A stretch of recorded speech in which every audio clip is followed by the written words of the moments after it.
오늘 우리에게 주신 하나님의 말씀은 잠언 28장 1절부터 14절 말씀입니다. 잠언 28장 1절부터 14절 말씀을 함께 합독하겠습니다. 제가 가지고 있는 구약 성경 페이지 942페이지입니다. 942페이지입니다. 잠언 28장 1절부터 14절 말씀을 우리 모두 함께 소리를 모아 합독하겠습니다. 악인은 쫓아오는 자가 없어도 도망하나 의인은 사자같이 담대하니라. 나라는 죄가 있으면 주관자가 많아져도 명철과 지식 있는 사람으로 말미암아 장구하게 되느니라. 가난한 자를 학대하는 가난한 자는 곡식을 남기지 아니하는 포구 같으니라. 율법을 버린 자는 악인을 칭찬하나 율법을 지키는 자는 악인을 대적하느니라. 악인은 정의를 깨닫지 못하나 여호와를 찾는 자는 모든 것을 깨닫느니라. 가난하여도 성실하게 행하는 자는 부유하면서 굳게 행하는 자보다 나으니라. 율법을 지키는 자는 지혜로운 아들이요 음식을 탐하는 자와 사귀는 자는 아비를 욕되게 하는 자니라. 중한 변리로 자기 재산을 늘리는 것은 가난한 사람을 불쌍히 여기는 자를 위해 그 재산을 저축하는 것이니라. 사람이 귀를 돌려 율법을 듣지 아니하면 그의 기도도 가증하니라. 정직한 자를 악한 길로 유인하는 자는 스스로 자기 함정에 빠져도 성실한 자는 복을 받느니라. 부자는 자기를 지혜롭게 여기나 가난해도 명철한 자는 자기를 살펴 아느니라. 의인이 득이하면 큰 영화가 있고 악인이 일어나면 사람이 숨느니라. 자기의 죄를 숨기는 자는 형통하지 못하나 죄를 자복하고 버리는 자는 불쌍히 여김을 받으리라. 항상 경외하는 자는 복되거니와 마음을 완악하게 하는 자는 재앙에 빠지리라. 아멘. 죄를 깨닫게 하시는 복이라는 제목으로 오늘 본문을 가지고 몇 가지 말씀을 나누고자 합니다. 잠언은 우리에게 의인과 악인에 대해서 대조적으로 보여주는 표현을 많이 하고 있습니다. 잠언이 의인과 악인을 구분하면서 말하는 것은요. 지혜로운 사람 의인은 하나님의 법, 율법을 잘 지키고 순종하는 사람이고요. 어리석은 사람, 악인은 하나님의 법을 지키지 않는 사람이라는 것을 잠언에서 말하고 있습니다.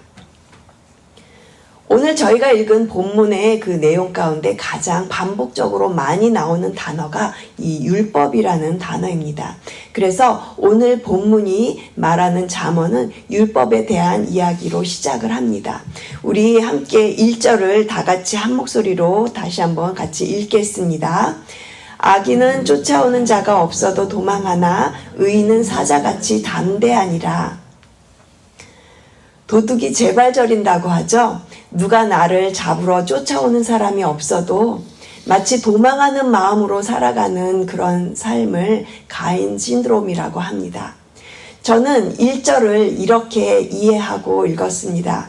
율법을 안 지키는 사람은 항상 불안해서 달아나지만 하나님의 말씀을 잘 지키고 순종하는 사람은 사자처럼 담대하다. 담대하다라는 이 말 속에는요, 신뢰하다라는 의미를 포함하고 있어요. 의인이 사자같이 담대할 수 있다는 것은 하나님을 신뢰하는 자에게 평안이 있기 때문에 담대할 수 있습니다. 하나님을 의지하는 자에게는 이러한 담대함이 있습니다. 저는 몇 년 전에 영주권을 거절당하는 어려움을 겪었습니다. 그때 정말 힘든 시간을 보내면서 하나님의 뜻이 도대체 무엇에 있습니까? 하나님의 뜻이 무엇입니까? 이렇게 기도하던 때에 하나님께서 남편에게 이사야 19장 말씀을 주셨어요. 이런 말씀이었는데요. 여호와께서 애굽을 치실지라도 치시고는 고치실 것이므로 그들이 여호와께로 돌아올 것이라. 여호와께서 그들의 간구함을 들으시고 그들을 고쳐주시리라. 저희 가족은 이 말씀을 붙잡고 말씀이 그대로 이루어질 것을 믿었습니다.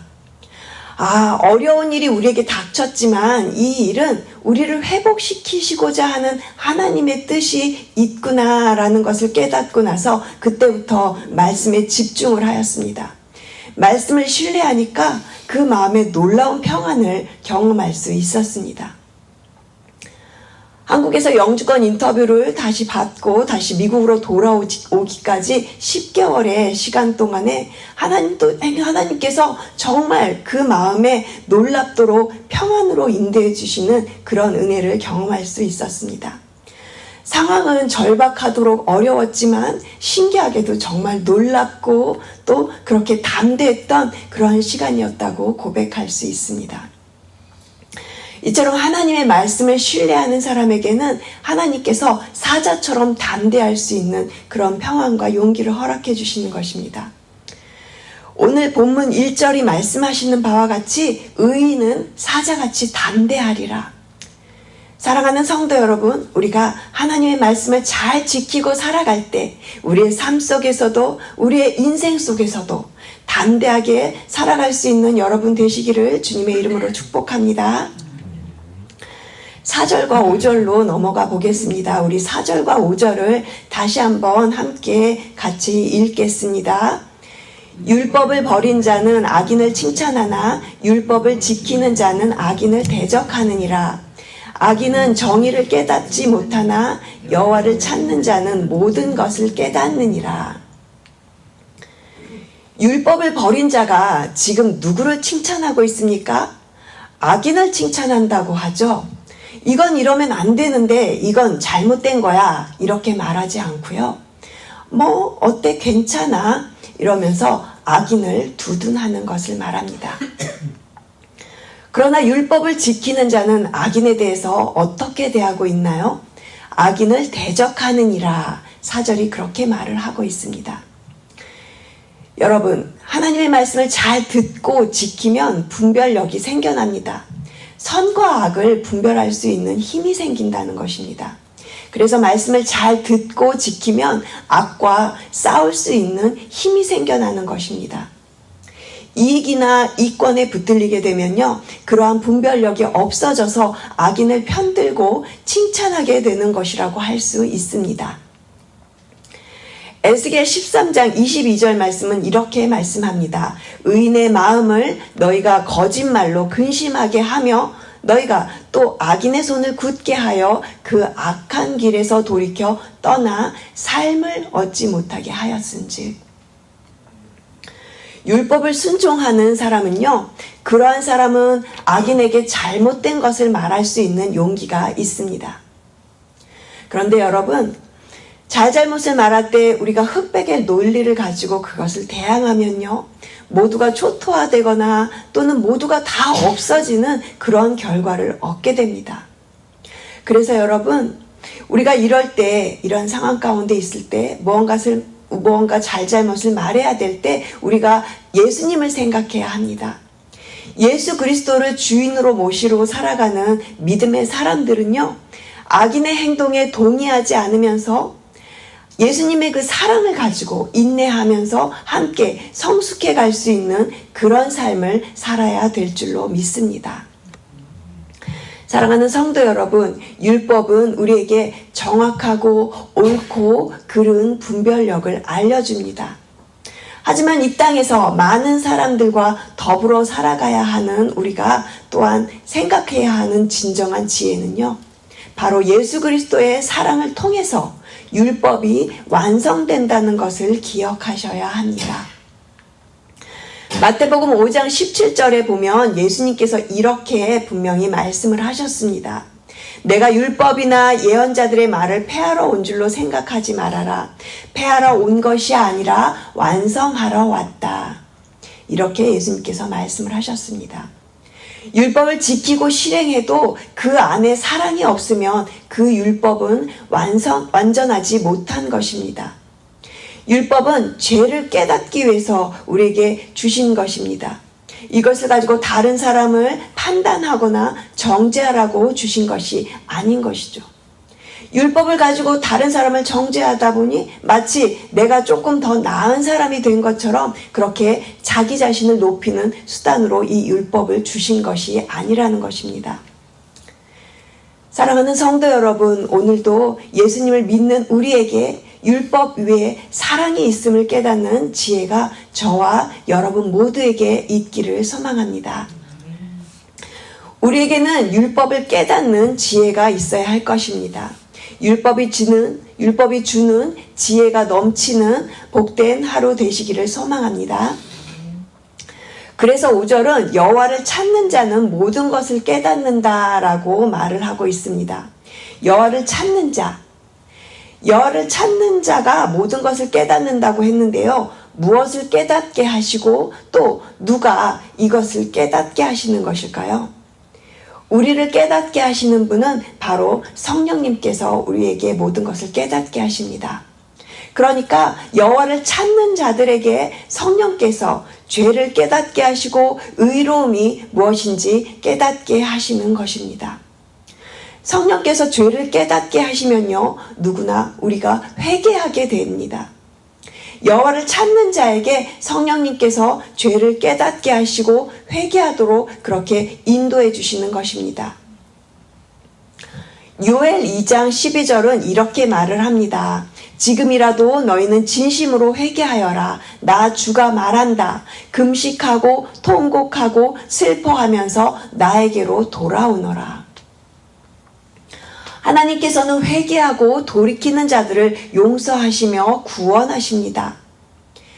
다윗이 죄를 지었을 때 선지자 나단으로부터 죄를 지적받았을 때 즉시 그 죄를 인정하고 회개하였습니다. 내 허물을 여호와께 자복하리라 하고 주께 내 죄를 아뢰고 내 죄악을 숨기지 아니하였더니 곧 주께서 내 죄의 악을 사하셨나이다. 다윗은 시편 32편에서 이렇게 고백하고 있습니다. 누가복음 19장에 보면 삭개오가 회개하였을 때 오늘 구원이 이 집에 이르렀다 하며 삭개오도 회개할 때 구원을 얻었고요.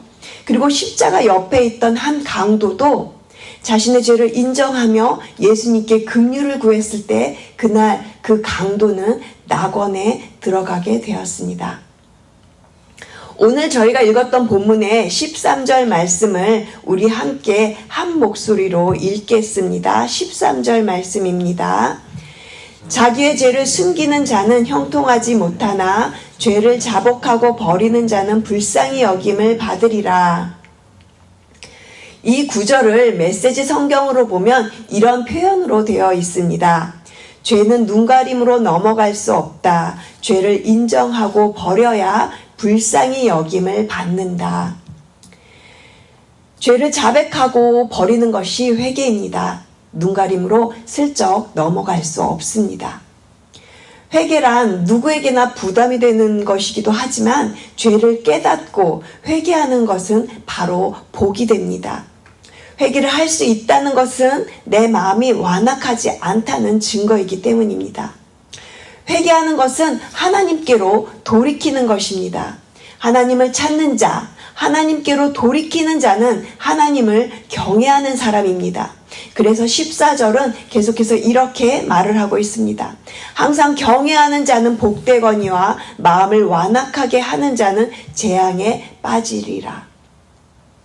항상 경외하는 자, 경외한다는 것은 하나님을 두려워하는 것입니다. 그것은 하나님이 무서운 것이 아니라 하나님을 존경하며 하나님의 살아계심을 인정하며 겸손히 그의 앞에 엎드리며 경배하는 것을 말합니다. 그래서 하나님을 경외하는 자들은 하나님의 말씀 앞에서 성경을 읽거나 성경을 들을 때에도 겸손하고 두려운 마음으로 그 말씀을 듣고 지키는 자입니다. 하나님을 경외하는 자는 하나님의 말씀을 사랑하고 지키는 자이기 때문에 복된 자입니다. 복된 자가 되는 것입니다. 요한일서 1장 9절은 이렇게 말을 합니다. 만일 우리가 우리 죄를 자백하면 저는 미쁘시고 의로우사 우리 죄를 사하시며 모든 불의에서 우리를 깨끗게 하실 것이라. 여러분, 죄를 자복하고 버리는 자는 하나님께서 불쌍히 여겨주십니다. 회개는 죄를 인정하고 그것을 고백하고 또 미워하고 버리는 것입니다. 이러한 회개는 하나님의 은혜 없이는 할 수가 없는 것입니다. 성령께서 죄를 깨닫게 하시는 복이 저와 여러분 모두에게, 여러분의 가족과 가정에게 임하기를 주님의 이름으로 축복합니다. 마지막으로 저희 9절 말씀을 함께 보시겠습니다. 오늘 본문의 잠언 28장 9절 말씀인데요. 함께 우리 같이 읽어볼까요? 9절 말씀입니다. 사람이 귀를 돌려 율법을 듣지 아니하면 그의 기도도 가증하니라. 9절 말씀은 참으로 두려운 말씀이 아닐 수 없습니다.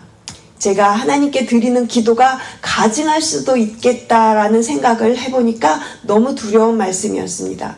하지만 매우 중요하고 우리에게 꼭 필요한 말씀인 것 같습니다.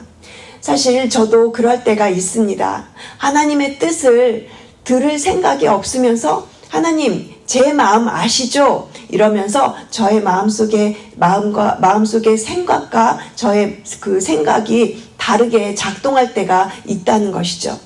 이 구절을 통해서 다시금 듣는다는 것, 순종이 무엇인지 생각해 보면서 깨닫게 하신 것이 있어서 조금 나누고자 합니다.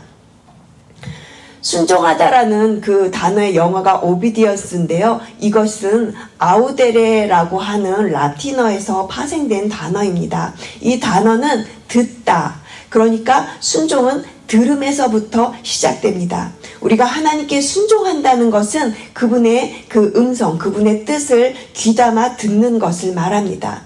그래서 로마서 10장 17절은 그러므로 믿음은 들음에서 나며 들음은 그리스도의 말씀으로 말미암았느니라. 순종한다는 것은 그분의 말씀을 귀담아 듣는 것에서부터 시작합니다. 정말 중요한 것은 우리가 하나님 앞에서 어떻게 예배드리고 어떻게 기도를 드리고 우리가 무엇을 하고 이런 것들보다 더 중요한 것은 듣는 것, 순종이라는 것을 사무엘상에서 이렇게 말합니다.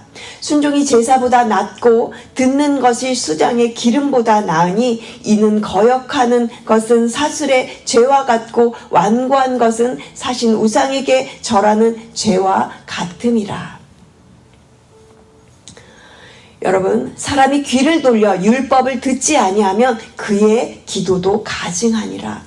우리 모두가 오늘 이 말씀을 꼭 명심하면서 기억해야 하겠습니다.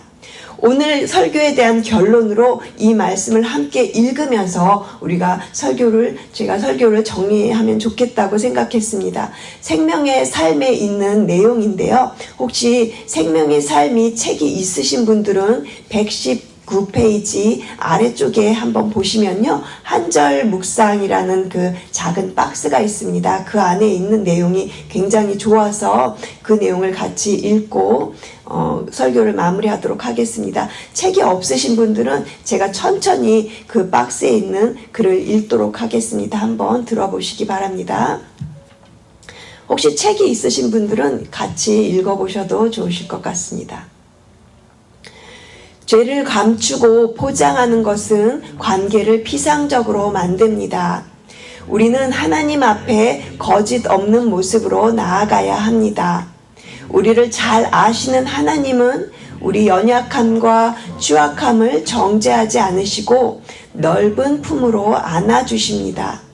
또한 우리는 다른 사람과의 관계 속으로 우리의 부족함을 가져가야 합니다. 자신의 상처와 허물을 신앙 공동체 안에서 솔직하게 나누는 연습이 필요합니다. 성도의 솔직함은 삶의 가증 낮은 곳까지 은혜를 채우는 길입니다. 우리 함께 기도하시겠습니다. 하나님 감사합니다. 오늘 잠언의 말씀을 통하여 율법에 대해서, 순종에 대해서, 회개에 대해서 생각해보며 깨닫는 은혜를 주심에 감사를 드립니다. 성령 하나님께서 늘 죄에 대해서, 의에 대해서 깨닫게 하여 주실 때 우리가 부드러운 심령으로 그 깨달음에 반응하며 주님의 음성에 순종하며 나아가는 저희들 되기를 소망합니다. 죄를 자백하고 거짓 없는 모습으로 솔직하고 진정한 모습으로 우리의 주신 공동체 안에서 함께 관계를 회복하며 우리의 가정 안에서 그렇게 하나님께서 주신 그 뜻을 이루어가며 화목의 삶을 살아가는 저희들 되기를 소망합니다. 하나님의 말씀을 저에게 허락해 주셔서 늘 좋은 길로 인도해 주셔서 감사드립니다. 우리가 계속해서 하나님의 말씀을 듣고 순종하며 죄에서 멀어지는 삶으로 또한 하나님을 더욱 사랑하는 마음으로 살아가게 도와주시옵소서. 사랑의 율법을 완성하신 예수 그리스도를 바라보는 오늘 하루 생명의 한날이 되게 하여 주시옵소서. 감사드리며 이 모든 말씀 우리를 사랑하시는 예수 그리스도 이름으로 감사하며 기도드렸습니다. 아멘.